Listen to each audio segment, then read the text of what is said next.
So one day I woke up and I got dressed. I'm getting dressed for school.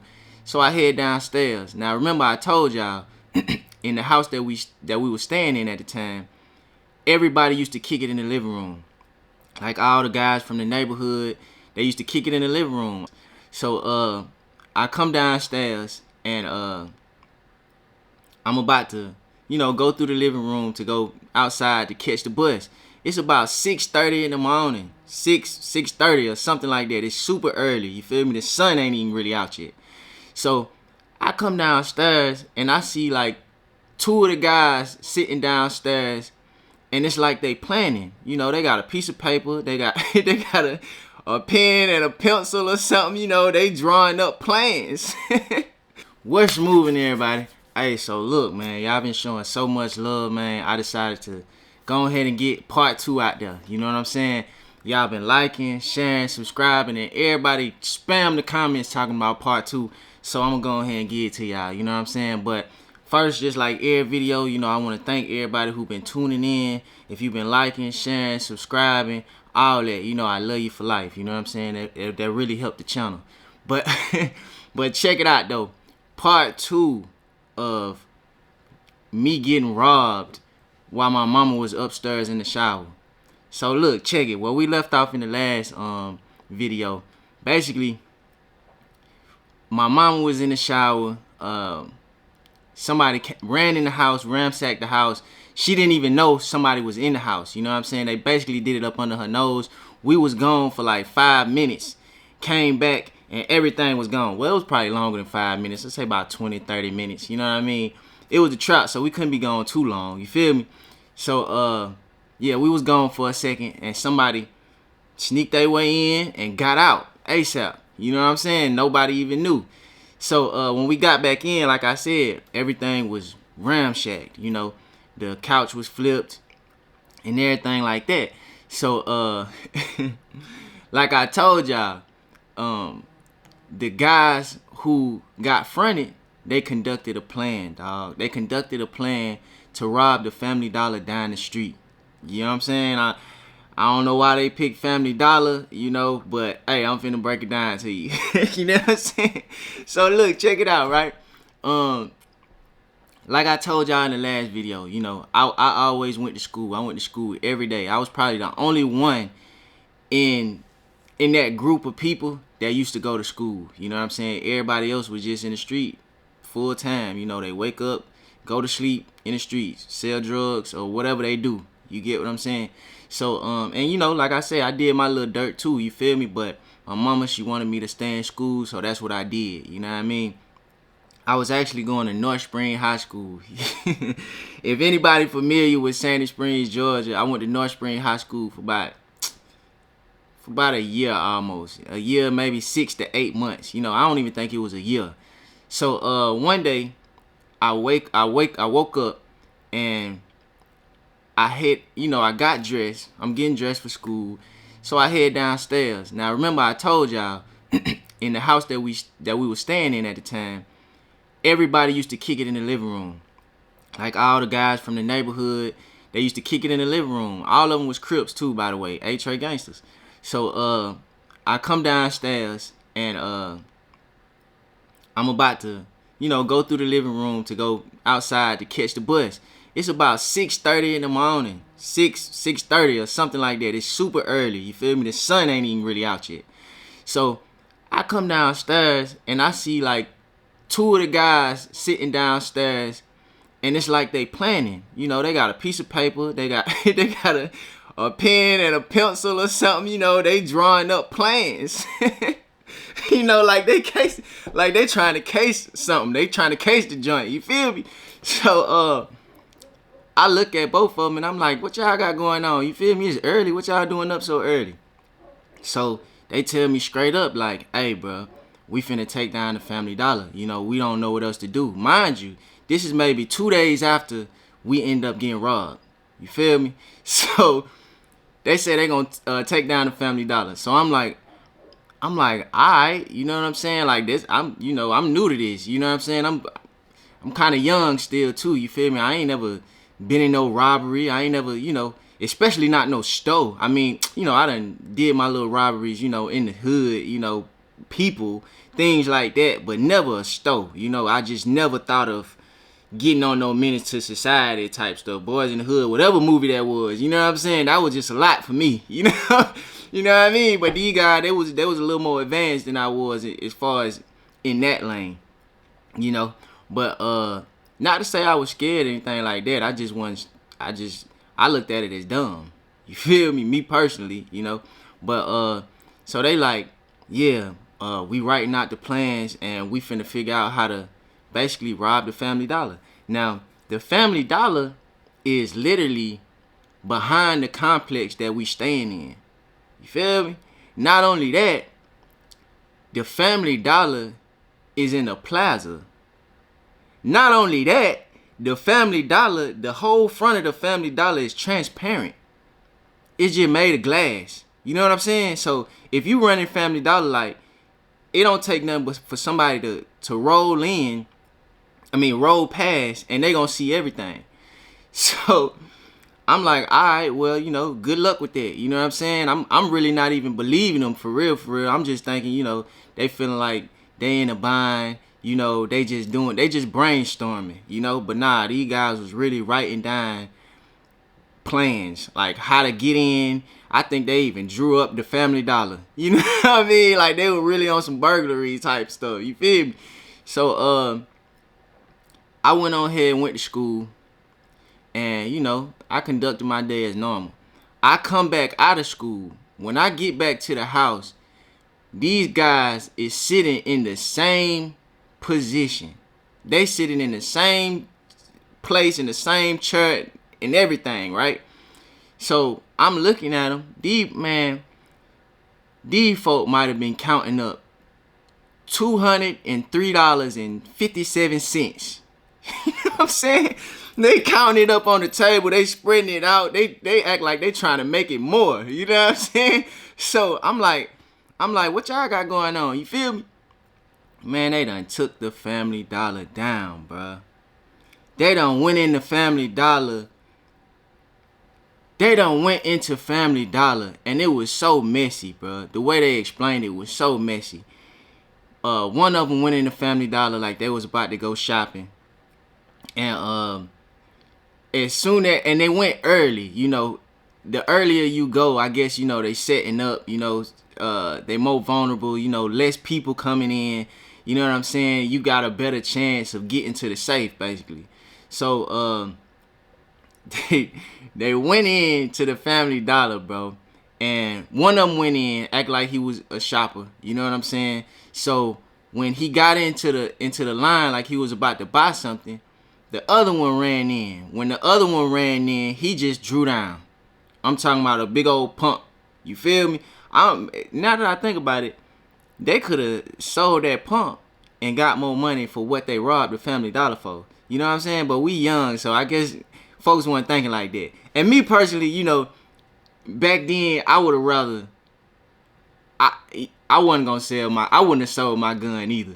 You know what I'm saying? Cause it's like if you really own that, you can make more money with your gun than without it. You feel me?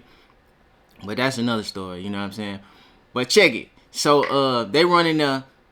One of them is at the clerk, like he trying to ring out. The other one run in with the pump. And if you don't know what a pump is, it's a big old shotgun. You know what I'm saying? Now, mind you, remember what I told y'all now. This Family Dollar in particular is see-through. Anybody can ride by and just look and see a man with a big old pump in a clerk face. Straight up, like it's in a plaza. You know what I'm saying? I can't stress that enough. So he run in with the pump while the other one at the cash register, and he proceed to tell the lady, give me everything. So she just so happened to, just they look, bro. She just so happened to be new. She's new at that Family Dollar, so she don't really know too much. She can't get into the safe. It's just certain things that she can't do. She just so happened to be opening that day, and her luck was bad. You feel me? So the one that was the one that didn't have the pump, like, hey, well, just if you can't open the safe, just give me everything that's in the cash register. You know what I mean? They just so happen to have like $200.57 in the cash register. I don't know if they left it in there overnight. You know, I don't know. I don't know how.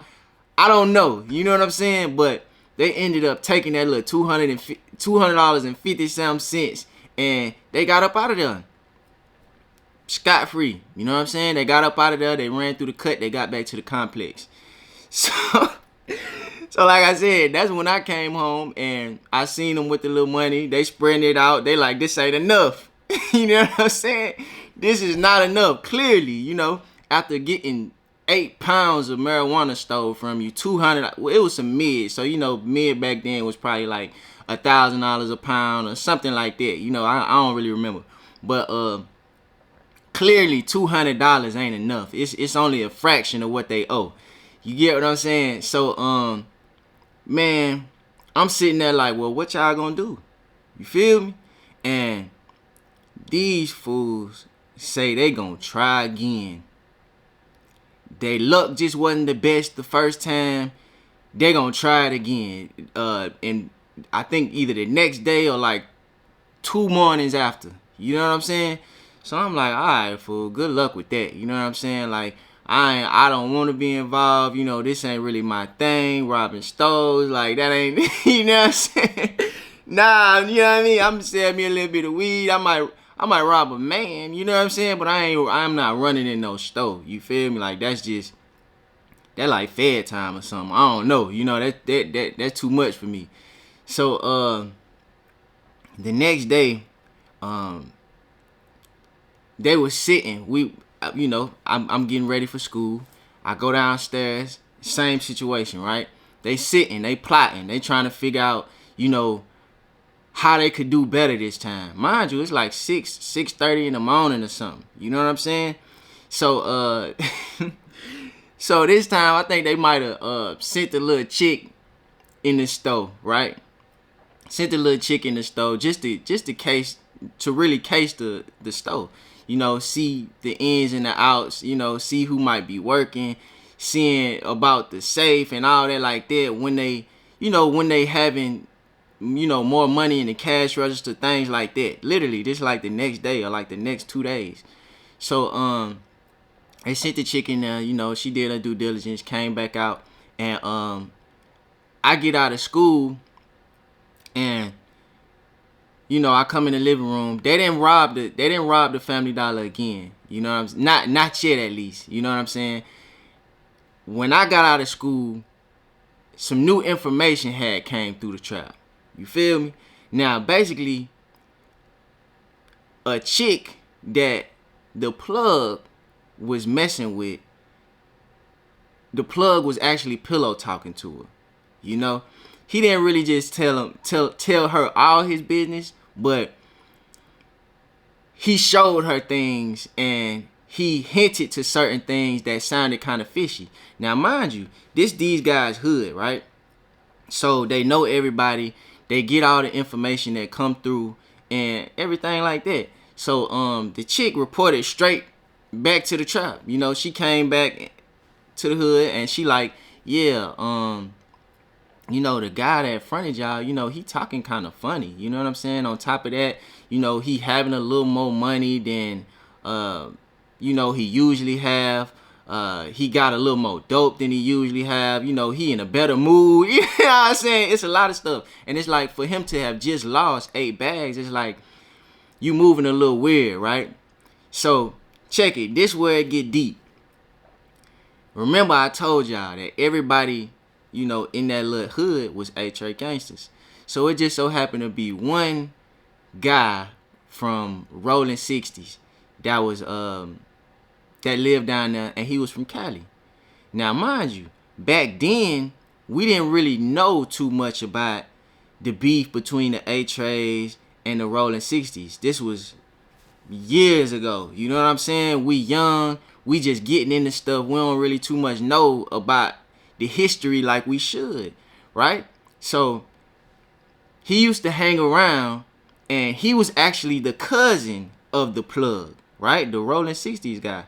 So so it got kind of shaky, right? So when we found that out, we found out that, well, we already knew they was cousins because he put them on to the plug, right? But when we found out that the plug was kind of acting weird, you know, we told the girl, like, hey man, you know, stay on that. You know what I'm saying? Like keep on to them, you know, and keep on his cousin too. You know what I'm saying? Cause that sound kind of weird. So the girl that rocked with us, she just so happened to go to the plug's cousin house one day, and he was just loose with it. You know what I'm saying? I think he was trying to get some from Shawty, so he was just talking just crazy. You know what I mean? Like, you know how guys be trying to amp themselves up in front of a woman and all that like that. And man, crazy, because listen, bro, a woman will always be your downfall if you allow it to be. You know, like, don't play yourself out of your position trying to impress a woman, basically. You know what I'm saying? I love all my women, you know, black queens, Asian queens, white queens, all y'all. You know, I love all y'all. But you know how it is. You know, the quickest thing to a man's heart is a fine woman. You feel me? So he's trying to hit some. So he telling her little stuff that just don't add up. Like, yeah, how much of a gangster he is, you know, how he really don't care for a lot of them guys over there in the hood. You know what I'm saying? Because they A-Trade gangsters, you know, he even go along to say, like, yeah, where I'm from, you know, we don't even rock with them type of guys. You feel what I'm saying?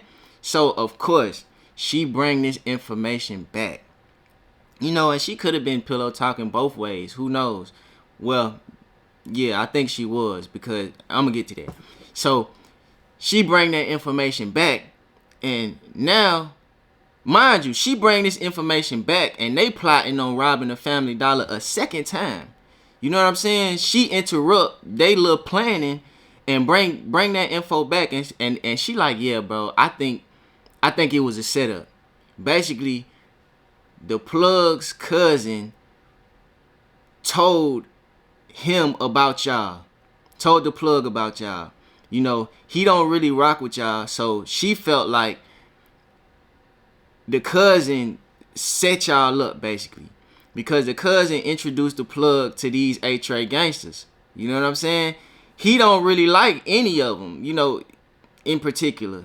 So he like, yeah, if my cousin can front y'all, I'll run back in the house, take everything, because, you know, I actually hang with these guys. I'll run back in the house, take everything. We can split it up and make them pay us again. You feel me? Crazy. A crazy hustle. You know what I'm saying? It was a dope hustle. I ain't even, you know, hats off to you, dog, because it was. You know what I'm saying? You had these folks robbing stores and some more stuff trying to pay y'all back. You know what I mean? On everything. But look, as soon as we got that information, we was on one. You know what I'm saying? Now it's like, man, we ain't finna rob nothing. We finna rob them. You know what I mean? Now the tables done turned. You know what I'm saying? So, long behold, though, this is why I say you can't really trust, you know, that back and forth with a woman. You know what I mean? Because just like she came and told they business, I think she went back and told them what we was about to do, because we waited on the cousin to come back the next day. We waited on him, you know. We was trying to peep his move, you know, see what he had on him or anything like that, and you know, we was gonna take him down essentially. So he never showed up. We called the plug. The plug stopped answering the phone. You know what I'm saying? And we like, wow, that's weird. You feel me? Like, if he feel like we owe him, why he ain't picking up the phone no more? You know, on top of that, we calling the cousin phone. He's not picking up the phone no more. You know? So, long story short, you know, we ain't never really just know until maybe a year or so later for sure. But we pretty much knew based off of, you know, how they moved from that day forward, because they left. They left Sandy Springs, they left the hood, you know, because that was a predominant area for the HA gangsters. Like, they was really doing a lot around there. You know, you wasn't safe if you was on their bad side. You know what I'm saying? It was mainly a lot of young guys, but for the most part, they used to handle their business. I ain't gonna lie.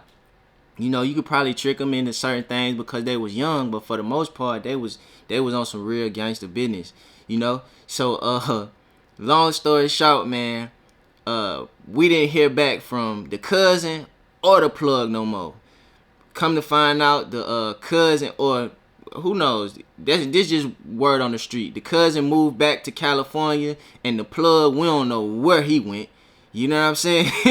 We don't know where he went. We just ain't hear back from neither one of them no more.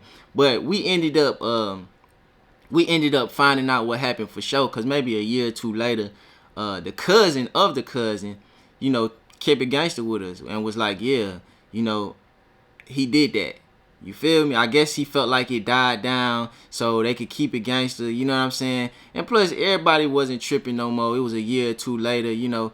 They didn't go out too bad, you know what I'm saying? They only end up robbing the Family Dollar one time, you know, because that whole figuring out that they was getting played stopped them in their tracks from doing it again. So, you know, we basically just vowed that, hey, if we ever seen them again or anything like that, we was going to handle that business. You know, but a year or two later, you know, you getting hundreds of thousands more dollars, you know what I'm saying? You making more money. You know, you kind of past that.